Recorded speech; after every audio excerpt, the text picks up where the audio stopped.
ওকে 47 আমি শুরু করি। ওকে নাফি আমরা শুরু করলাম।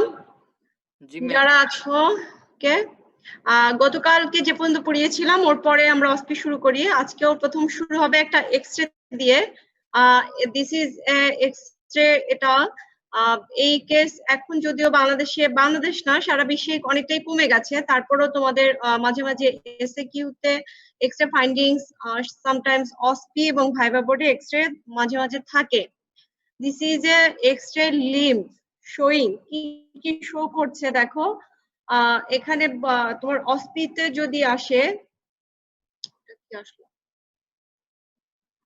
অস্পিতে যদি look at the X-ray, answer the following questions. Write 3 important. Oh my God.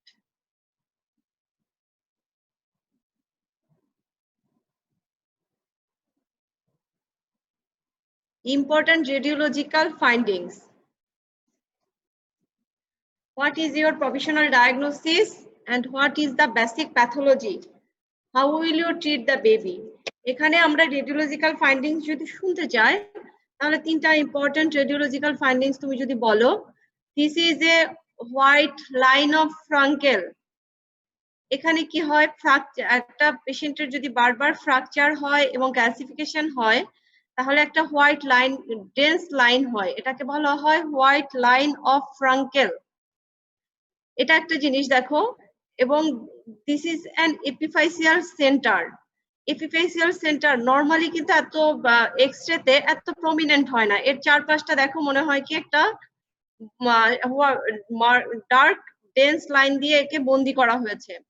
এটাকে বলা হয় ringing of the epiphysis. Ringing of the epiphysis, চারপাশটা অনেক প্রমিনেন্ট, প্রত্যেকটা এপিফাইসিয়াল সেন্টারের চারপাশে ডেন্স লাইন, এটাকে বলা হয় ringing of the epiphysis. Okay, এবং দেখো প্রত্যেকটা medial end of the long bone medial end, not only medial end but also the lateral end, দুই পাশের দুইটা এন্ড ইট ইজ স্পুরিং টাইপের, মানে প্রমিনেন্ট হয়ে কাটার মতো, এটাকে বলা হয় কর্নার সাইন। স্পুরিং হয়ে যায়, এটাকে বলা হয় কর্নার সাইন। তোমরা কি সবাই বুঝতে পারছো? আমার কাটসার গুলো বুঝতে পারছো? জি ম্যাম, বুঝতে পারছি। ওকে,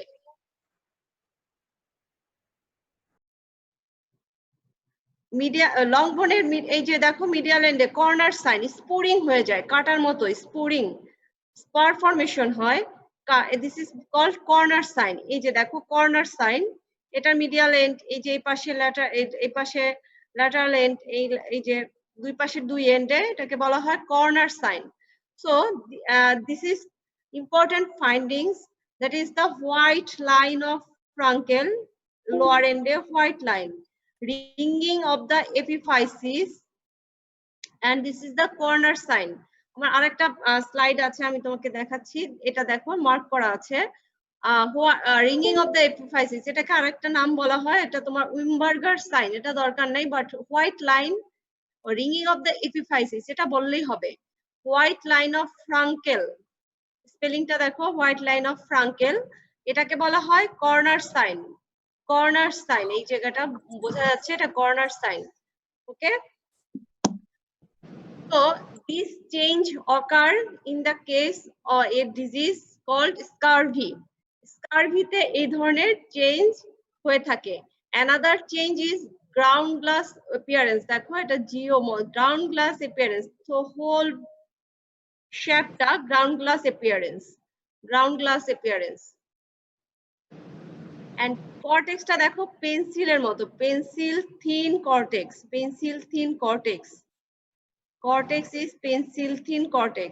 So these are the important X-ray findings. যদি তিনটা লিখতে আসে তোমরা এই প্রথম তিনটা যেটা বললাম এগুলো লিখবে, এছাড়া যদি ভাইভা বোর্ডে দেখাতে বলা হয় এগুলো usually ringing of the epiphysis, corner sign, white line of Frankel এগুলো দেখাতে বলা হয়। So 3 radiological findings holo, what is your provisional diagnosis? It's a case of rickets. So what is the basic pathology কি হবে? Vitamin C ডেফিসিয়েন্সির জন্য এটা হয়। Basic pathology is vitamin C.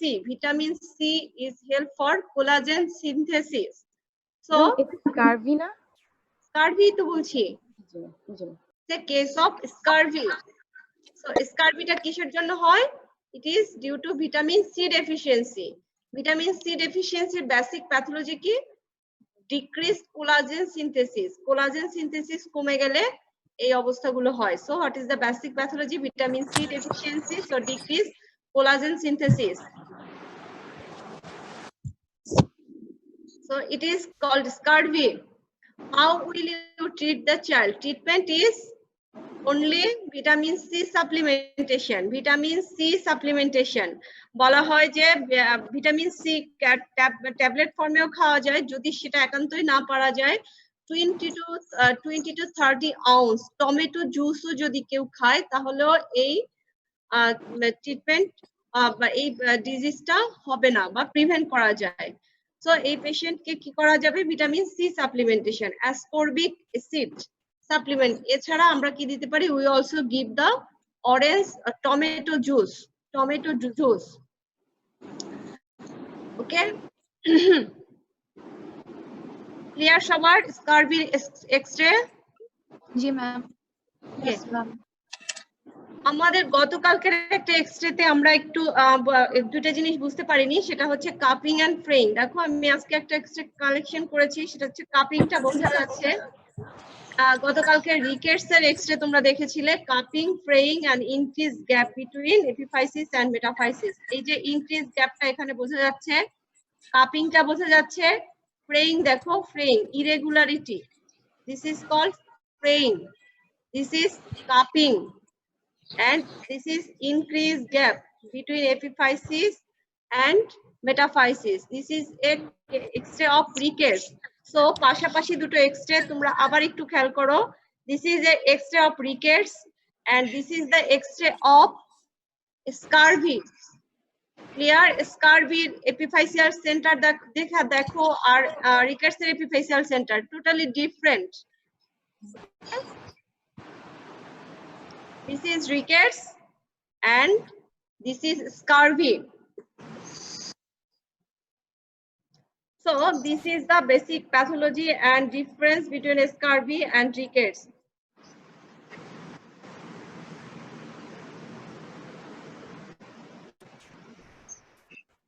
So our next slide, এটা একটা আমাদের case তোমার data presentation.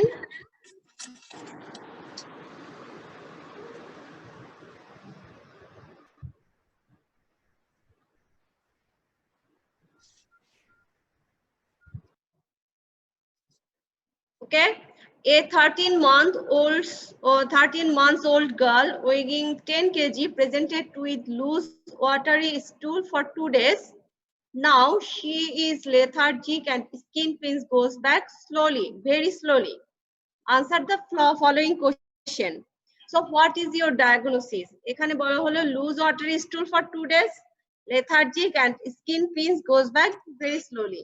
তাহলে আমরা appearance থেকে পেলাম একটা lethargy and skin pains goes back very slowly, that more than 2 seconds. So দুইটা পেয়ে গেলাম আমরা, যে কোনো থেকে চারটা, আমাদের ডিহাইড্রেশন অ্যাসেসমেন্টে থাকে চারটা, এর মধ্যে আমরা দুটো পেলাম। সো 2 or more, যে কোনো এক দুটা অথবা তার বেশি থাকলে আমাকে ডায়াগনোসিস করতে হবে ওই স্টেট যেটা নিয়ে, তাহলে লেথার্জি কোন স্টেটে আসে? Patient having severe dehydration. So what is your diagnosis? Number 2 দেয়া আছে। তাহলে প্রথম লাইন থেকে আমরা পাই কি? লুজ ওয়াটার স্টুল আছে 2 days. So loose water stool, এখানে ব্লাডের কথা বলা নাই, সো ডিসেন্ট্রি না, তাহলে কি ওয়াটারি ডায়রিয়া। এখন তোমার কথা অ্যাকিউট হবে না পারসিস্টেন্ট হবে? যেহেতু বলা আছে for 2 days, so less than 14, it is acute not persistent. So diagnosis কি হবে? acute watery diarrhea with severe dehydration. This is your diagnosis. So acute watery 13 মাসের বাচ্চার কি হতে পারে? ম্যাক্সিমাম হবে ভাইরাল ডায়রিয়া। সো ভাইরাল কি হতে পারে? Rotavirus diarrhoea, thank you. Rotavirus diarrhoea আজান দিয়ে দিয়েছে, আমরা 5 মিনিট ওয়েট করি, তাই না?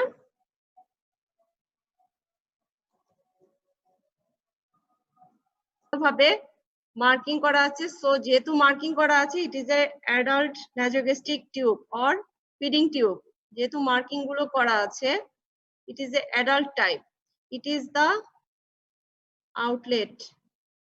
এটা হচ্ছে এই পাশে ইনলেট, এই পাশে ঢুকাতে হয় inlet. So it is a nasogastric feeding tube.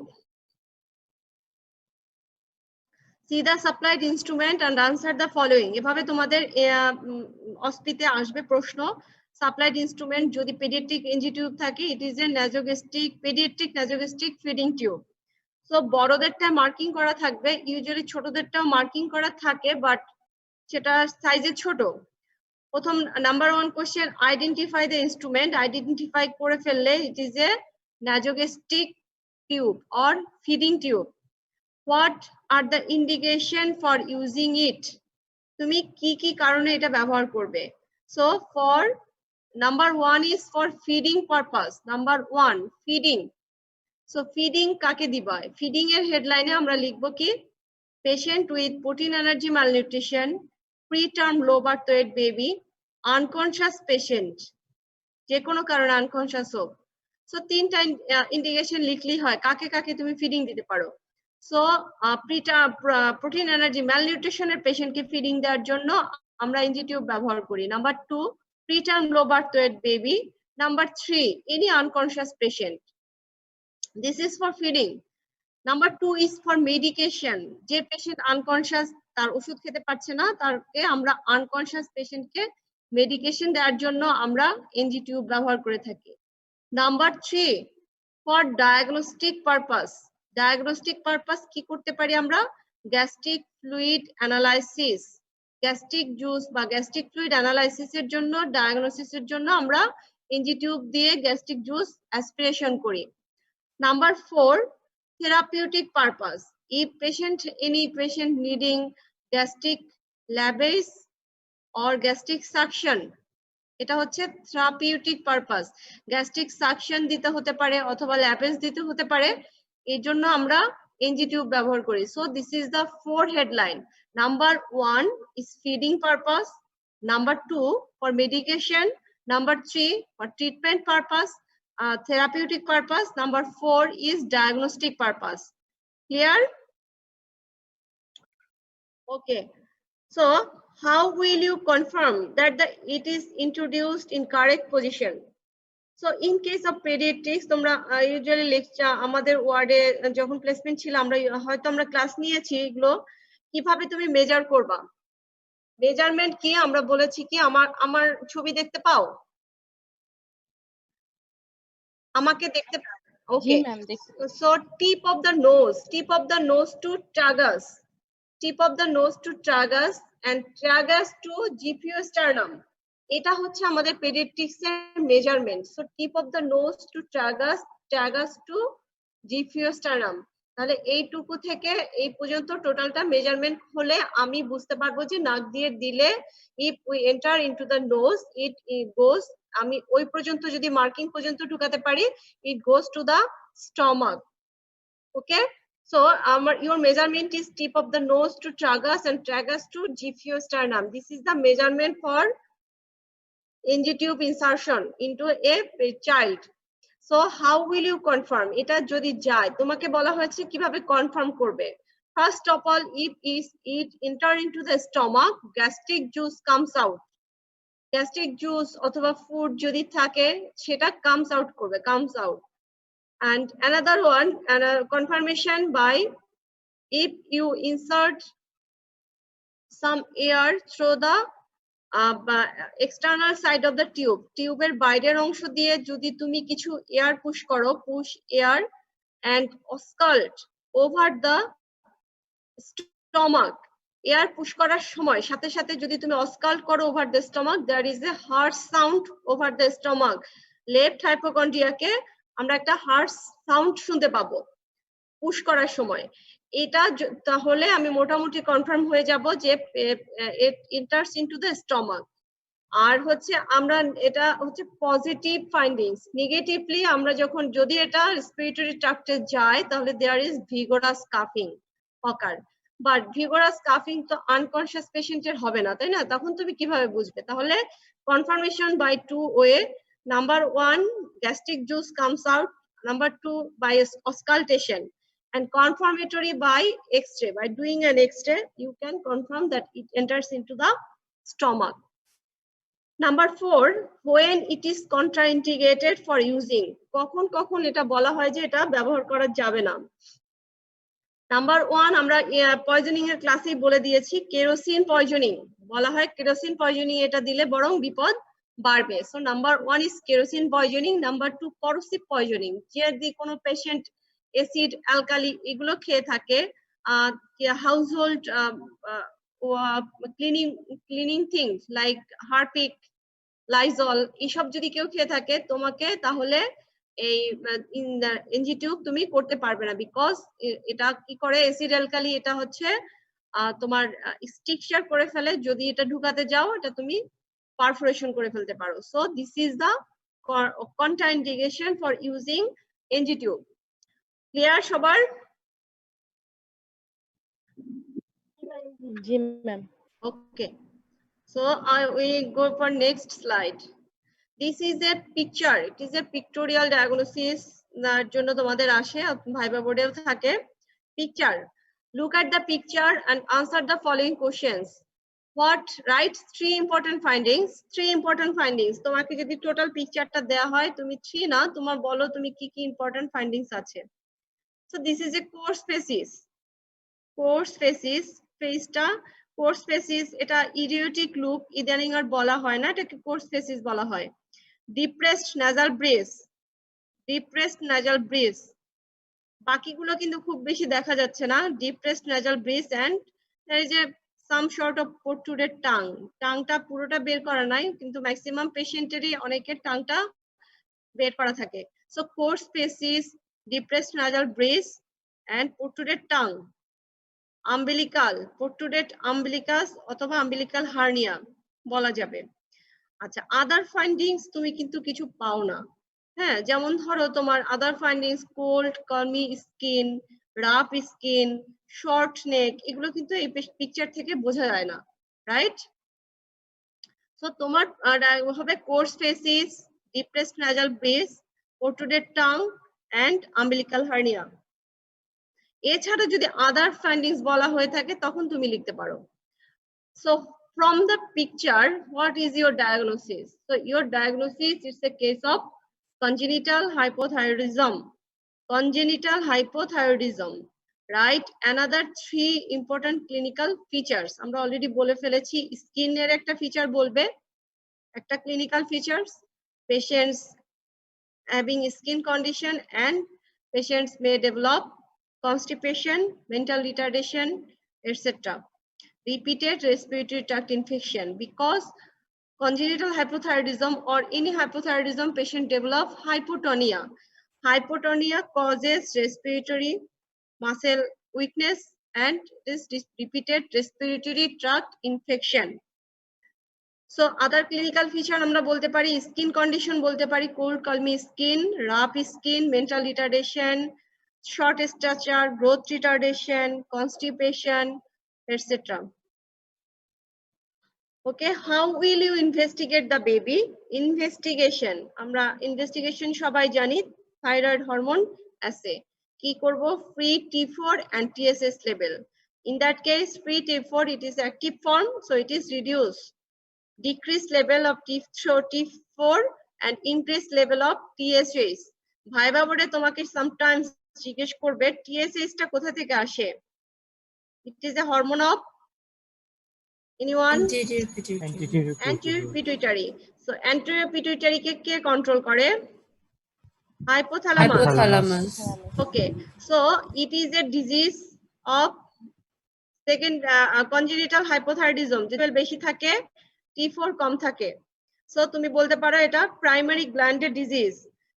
Tertiary, secondary কোথায় সমস্যা হলে হবে? Anterior pituitary. টারশিয়ারি কোথায়? হাইপোথ্যালামাস। সো প্রাইমারি গ্ল্যান্ডের সমস্যা এখানে অনেক সময় যদি কেউ ভালো পারে তাকে হচ্ছে এই তোমার হাইপোথ্যালামিক পিটুইটারি অ্যাক্সিসটা ধরে যে টিএসএইচ লেভেল তোমার T4 ও কম আছে TSH ও কম আছে তাহলে প্রবলেমটা কোথায় হতে পারে no hypothalamus okay so this is a যদি TSH বেশি থাকে তাহলে তো ক্লিন কাট থাইরয়েড হরমোন সমস্যা T4 লেভেল কম থাকবে TSH বেশি so this is the investigation for congenital hypothyroidism how will you treat treatment is clean cut তোমাকে কি করতে হবে থাইরয়েড হরমোন সাপ্লিমেন্টেশন দিতে হবে লিভোথাইরক্সিন নিউনাটের ডোজটা অনেক সময় ধরে থাকে বিকজ নিউনাটের ডোজটা একটু বেশি 10 to 15 microgram per KG per day বড়দের একটা ফিক্সড ডোজ দেয়া হয় 25 অথবা 50 microgram but in case of neonate because নিউনাটের গ্রোথ রেট বেশি ব্রেইনের ডেভেলপমেন্ট বেশি সো থাইরয়েড হরমোন রিকোয়ারমেন্ট বেশি সো শুরু করতে হবে বেশি ডোজ দিয়ে এরপরে তুমি আস্তে আস্তে কমাবে so dose is high 10 to 15 microgram per KG per day it is কতদিন দিব life long therapy so levothyroxine 10 to 15 microgram per KG per day for life long okay আমরা নেক্সট স্লাইডে চলে যাই দিস ইজ এ পিকচার এটা picture of bipedal oedema এর সাথে আমাদের কোরিলেট করতে হবে আমার কাছে তোমাদের দেখিয়েছি MUAC tape bipedal oedema and MUAC tape আমি এখানে আসলে পড়াবো না শুধু পিকচারটা দেখালাম যে this is a picture of bipedal oedema next picture আচ্ছা এই পিকচারটা দেখে তোমাদের কি মনে হয় একটা বাচ্চার ছবি কারো কি কিছু মনে হয় অ্যাবনর্মালিটিস বসে আছে থ্যালাসেমিয়া কেমনে বুঝলা কমপ্লেক্সন ফ্রন্টাল বুজিং তোমার ফ্রন্টাল বুজিং নাই বাবা আচ্ছা তোমার চোখে কি মনে হচ্ছে না চোখ দুটো ফোলা ফোলা yes ma'am it is a puffy face puffy eyelid বাচ্চার puffy eyelid আর হাত পাটা ওভাবে ফোলাটা বোঝা যাচ্ছে না এর অ্যাবডোমেনটাও ডিস্টেন্ডেড বাট ফেসটা ইজ puffy face নেফ্রোটিক হতে পারে this is puffy face okay চোখ ফোলা so it is a তোমার case scenario a 3-year-old boy presented with scanty micturition and generalized edema for 7 days his blood pressure is normal and bedside urine albumin BSUA bedside urine albumin is 4+. So answer the following questions. What is your diagnosis? Your diagnosis is nephrotic syndrome. Write 2 important investigations.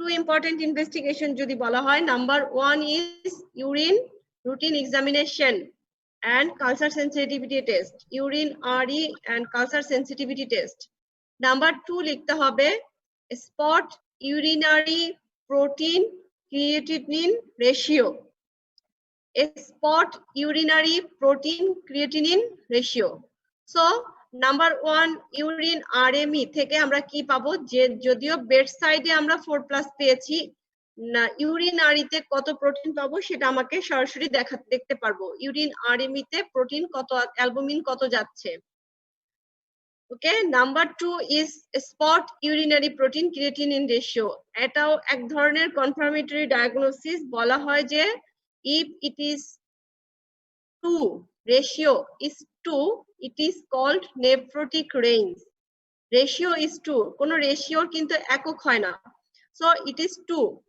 যদি বেশি more than 2 হয় it is called nephrotic syndrome normal range is 0.2 so 0.2 থেকে 2 এর মাঝামাঝি যে কোনো একটা কিছু যদি হয় it is a controversial হতেও পারে নাও হতে পারে but it is more than 2 it is confirmatory for nephrotic syndrome. So it is a very important investigation that is spot urinary protein creatinine ratio. So দুইটা ইনভেস্টিগেশন যদি বলা হয় তাহলে এই দুটো লিখতে হবে। এর পরে যদি বলা হয় বাকিগুলো তোমাদের মতো করে, যেমন সিরাম C3 লেভেল লিখতে পারো, তারপরে রেনাল ফাংশন টেস্ট আছে, তারপরে হচ্ছে এসও টাইটার, যেগুলো আমরা এজিএন থেকে পার্থক্য করতে পারি সেগুলো আমরা লিখতে পারি। আর সিরাম অ্যালবুমিন লেভেলটা ডিক্রিজ করবে নেফ্রোটিক সিনড্রোমে। সো যদি প্রথম দুইটা বলে, number 1 is urine RME, number 2 spot urinary protein creatinine ratio. These two investigation. So number 3 number question, how will you treat the baby? এই একটা ট্রিটমেন্ট যেটা ডোজ সহ পুরো কিভাবে কি দিতে হয় এটা পরীক্ষায় ধরে। এটা পুরো তোমার অ্যাডাল্ট লং কেসেও ধরতে পারে, পেডিয়াট্রিক লং কেসেও ধরতে পারে, ভাইভা বোর্ডেও ধরতে পারে। How will you treat the baby? তোমাকে যদি এটা নেফ্রোটিক সিনড্রোম লাইক কোনো পেশেন্টের চিকিৎসার কথা বলা হয়, অলওয়েজ চিন্তা করবা এটা ফার্স্ট টাইম। তুমি দ্বিতীয়বার প্রশ্ন করে স্যারকে বিরক্ত করবে না যে স্যার ফার্স্ট অ্যাটাক না সেকেন্ড অ্যাটাক, কারণ স্যার খুব বিরক্ত হবে। তোমাকে জানতে হবে ফার্স্ট অ্যাটাক, পরেরটা পরে।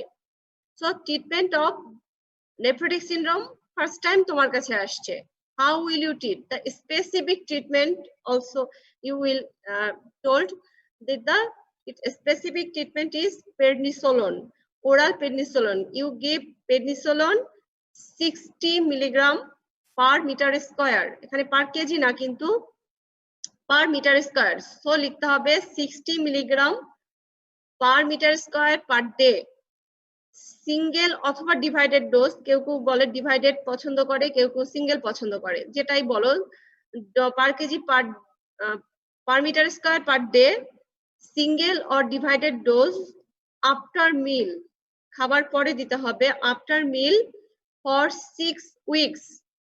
সো লাইনটা একদম clean, 60 milligram per metre square per day, single or divided dose after meal for 6 weeks.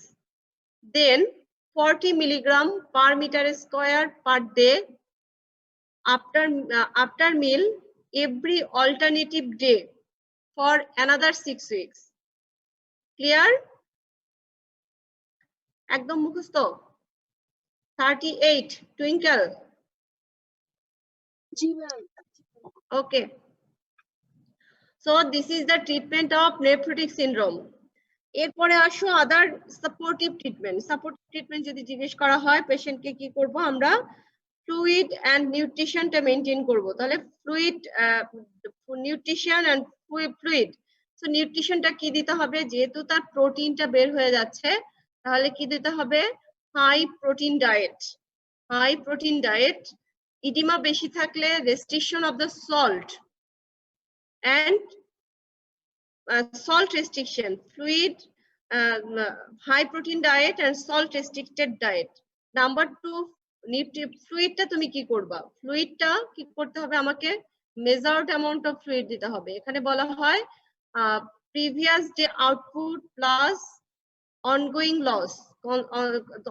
Loss যেটা হয় আমাদের ডেইলি যে লসটা হয় ইনসেন্সিবল লস, সেটা ক্যালকুলেট করে দিতে হবে। অ্যাডাল্টে তোমাদের বলা আছে insensible loss near about 400 ml হয়, বাট পেডিয়াট্রিক্সে কি হয় 400 ml, অ্যাডাল্টে 400 না 500 ml, 400 ml per metre square. এখানে একটা বডি সারফেস এরিয়াতে হিসাব করা হয় 400 ml পার মিটার স্কয়ার, আর যেটা আসে 200 ml আসতে পারে, 300 ml, 200 ml etcetera. So previous day output তার যদি 300 ml হয় আর ইনসেন্সিবল লস হিসাব করলে তার যদি 200 ml হয়, তাহলে টোটাল 500 ml ফ্লুইড সে ডেইলি ইনটেক করতে পারবে। ওকে, এই ফ্লুইডটা তোমাকে লিখে দিতে হবে যে এই ফ্লুইড, তাহলে এটাকে বলা হয় ফ্লুইড রেস্ট্রিকশন। সো ফ্লুইডে হবে কি, fluid restriction, previous day output plus insensible loss. এরপরে সাপোর্টিভ ট্রিটমেন্টে other treatment of complication, like পেশেন্টের ইনফেকশন থাকতে পারে, অ্যান্টিবায়োটিক দিতে হবে, জ্বর থাকতে পারে, প্যারাসিটামল দিতে হবে, ইডিমার জন্য ডায়াবেটিক্স দিতে হতে পারে। So this is the supportive treatment and specific treatment আমরা বলে ফেলেছি, this is the oral prednisolone.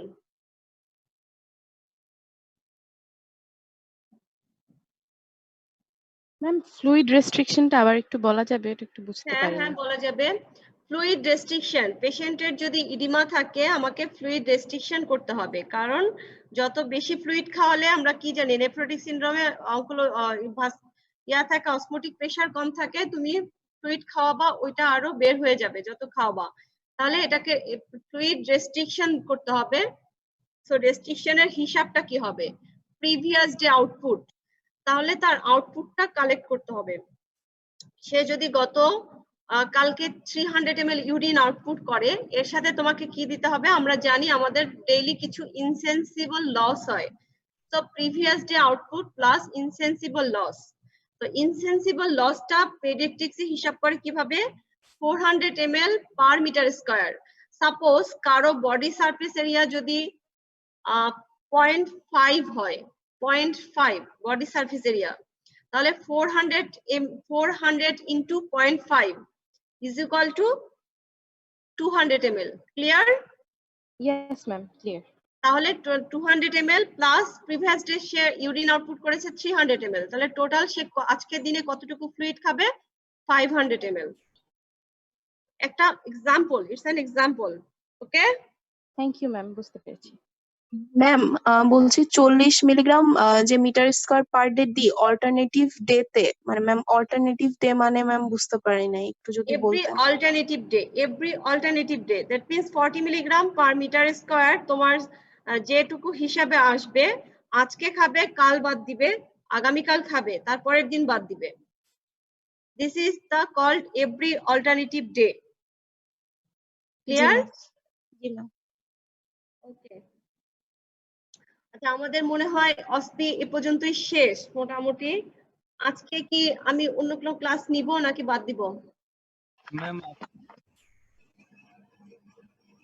বলো। বাদ ম্যাম, বাদ। বাদ? ম্যাম আজকে থাকবে। জি ma'am. Excuse me ma'am, excuse me ma'am. হ্যাঁ বলো। ম্যাম একটা কোশ্চেন আছে। হ্যাঁ বলো। ম্যাম রিপ্লেসমেন্ট থেরাপি আর সাপ্লিমেন্ট থেরাপি মানেটা কি? তুমি রিপ্লেসমেন্ট এটা এন্ড সাপ্লিমেন্ট কোন বেসিসে বলছো, কোনটার ক্ষেত্রে? মানে as a whole ma'am. Replacement therapy and supplement, এটা এরকম তোমার সাপ্লিমেন্ট কথাটা, সাপ্লিমেন্টের ইটস ফুল মিনিং ইটস তুমি তোমার সাপ্লিমেন্টে কি করলা, তুমি ক্লাস করলা না, তোমার সাপ্লিমেন্টে কেউ ক্লাস করছে। ওকে, দিস ইজ সাপ্লিমেন্ট। রিপ্লেসমেন্ট তো সেম জিনিস। এখন রিপ্লেসমেন্ট থেরাপি কিন্তু এরকম টার্ম কিন্তু নাই, রিপ্লেসমেন্ট অর সাপ্লিমেন্ট থেরাপি দুটো জিনিসটা একই, কাছাকাছি। রিপ্লেসমেন্ট আর সাপ্লিমেন্ট এই টার্মটা নাই, তোমার যেটা হতে পারে কমপ্লিমেন্টারি এন্ড সাপ্লিমেন্টারি। এই টার্মটা আমাদের পেডিয়াট্রিক্সে আছে, কমপ্লিমেন্টারি ফিডিং আর সাপ্লিমেন্টারি ফিডিং। ওকে, কমপ্লিমেন্টারি ফিডিং মানে হচ্ছে গিয়ে তোমাকে এনরিচ করবে কেউ একজন, তুমি সাথে থাকবে, সাথে তোমাকে কেউ একজন এনরিচ করবে, আর সাপ্লিমেন্ট মানে তোমাকে সরিয়ে আরেকজন আসবে, জি ম্যাম। সাপ্লিমেন্ট করবে। Okay, yes ma'am, thank you ma'am. Okay ma'am nephrotic syndrome নিয়ে একটা কোয়েশ্চেন। হ্যাঁ বলো। অনেক চাইল্ডের দেখা যায় একদম সিন্স বার্থ তারা অনেক মানে হেলদি হয়, অনেক এমনি বোঝা যায় না যে এটা ইডিমার জন্য। যেমন একটু আগে যে ইমেজটা দেখে গেছে ওটাতে কিন্তু মানে এমনি দেখে অ্যাটলিস্ট আমরা বুঝতে পারছিলাম না যে সেটা ইডিমা, মনে হচ্ছিল এটা ন্যাচারাল ফিচার্স। তাহলে আচ্ছা একদম আচ্ছা প্রাইমারিলি কি ফিচার্স দেখে সাসপেক্ট করা যেতে পারে যেটা কোনো অ্যাবনর্মালিটি আছে? আচ্ছা, প্রাইমারিলি তোমার nephrotic syndrome since birth, it is quite impossible, but 1 বছরের আগে নেফ্রোটিক সিনড্রোম হতে পারে, সেটাকে আমরা বলি কনজেনিটাল নেফ্রোটিক সিনড্রোম। শুধু নেফ্রোটিক সিনড্রোমের যে ফিচার গুলো থাকবে সেটার মধ্যে generalised oedema, it is one of the clinical feature. এর চারটা যে পয়েন্ট, এর আরেকটা পয়েন্ট কিন্তু তোমার স্ক্যান্টি ম্যাচুরেশন। সো জন্মের পরে, একেবারে জন্মের পরেই যে বাচ্চা ফ্লাপি বা পাফি ফেস হবে, ইট ইজ কোয়াইট আনন্যাচারাল। এই জন্মের পরে সাথে সাথে কখনো পাফি ফেস বা নেফ্রোটিক সিনড্রোম ইউজুয়ালি পাওয়া যায়নি, তাহলে সেই ক্ষেত্রে তার মায়ের কোনো প্যাথোজেনেসিস থাকবে, কারণ মায়ের পলিহাইড্রামনিওজ বা এটসেট্রা এই জিনিসগুলো আদার্স কোনো ইন্টিনেটালি আদার্স কোনো প্রবলেম থাকবে যদি কনজেনিটাল নেফ্রোটিক সিনড্রোম হয়। আমরা বলা হয়েছে range 1 year, very rare, presentation very rare, এটাকে বলা হয় কনজেনিটাল নেফ্রোটিক সিনড্রোম। এর পরে যে নেফ্রোটিক সিনড্রোম গুলো হয়, your clean cut history will give from your caregiver. The caregiver will told বাচ্চার চোখ মুখ ফুলে যাচ্ছে, ঘুম থেকে ওঠার পরে মুখটা বেশি ফোলা থাকে, সারা দিনের পরে দেখা যায় একটু একটু কমে। This is called dependent oedema. ঘুমিয়ে থাকলে সবচেয়ে বেশি যেটা হয় আমাদের সাবকিউটিনাস টিস্যু বেশি মানে সফট যেগুলো সেটা হচ্ছে আইলিডের নিচে, আইলিডের কাছাকাছি যে টিস্যু গুলো থাকে, এইখানে ডিপেন্ডেন্ট পার্টে তোমার ফ্লুইড জমা হয় ঘুমানোর সময়। ওকে, এবং হোল ডে সে যখন খেলাধুলা করে আস্তে আস্তে ইডিমাটা কমে যায়। So mother will give history that is puffy face or puffy eyelid, more prominent in the early morning and later on it is disappear. এইভাবে যদি থাকতে থাকতে সে যদি কোনো ট্রিটমেন্ট না নেয় তারপরে আস্তে আস্তে এত বেশি ফুলবে যেটা আর ডিসঅ্যাপিয়ার করবে না। আমি কি আনসার করতে পেরেছি? জি ma'am, thank you so much. ওকে,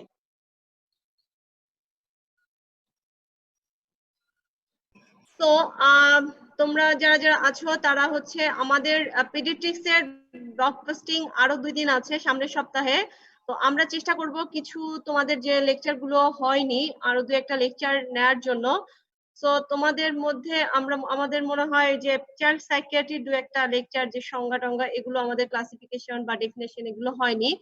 আর খায়রুল আমিন স্যারের কিছু লেকচার তোমাদের কি সব অঙ্কোলজি, হেমাটোলজি ওয়েট হচ্ছে তোমার 10 আর সাথে 90 যোগ করবা, নিচে হচ্ছে 100, তাহলে উপরে গেল 47, নিচে আসলো 100। এটাকে ভাগ করলে কত দাঁড়ায়? 4.7, সরি 4.7 না 0.47, 0.47 কে আমরা 5 ধরি, 7 যেহেতু 5। এখন clear? Body surface area is clear? একজন রেসপন্স? জি ম্যাম। ওকে, এখন আসো আমাদের ফ্লুইড রেস্ট্রিকশন আমরা কি বলেছি, প্রিভিয়াস ডে আউটপুট, গতকালকে সে কতটুকু ইউরিন আউটপুট করেছে, রাইট? এইটা তো তোমার সিস্টারের হিসাবে মেজার থাকে, বা তোমাদের যখন নেফ্রোটিক সিনড্রোম বলা হয় বাকে বলা হয় ইউরিন কালেক্ট করে রাখতে। সো প্রিভিয়াস ডে আউটপুট তোমার হাতে আছে। So if it is 200-300 ml, এর সাথে তোমাদের ইনসেন্সিবল লসটা যোগ করতে হবে। সো তাহলে সূত্রটা আসে previous day output plus insensible loss. So insensible লসটা আমরা কিভাবে হিসাব করব এখন? 400 ml in 400 ml into body surface area, তাহলে 400 into 0.5 কত হয়? 200 ml, রাইট? এখন যোগ করো কত আসলো টোটাল? 500 ml। 500. ক্লিয়ার? এখন clear? Yes, ma'am. Thank you, ma'am. ওকে ওকে ওকে, তাহলে আমাদের নেক্সট দেখা হবে মানডে, ঠিক আছে?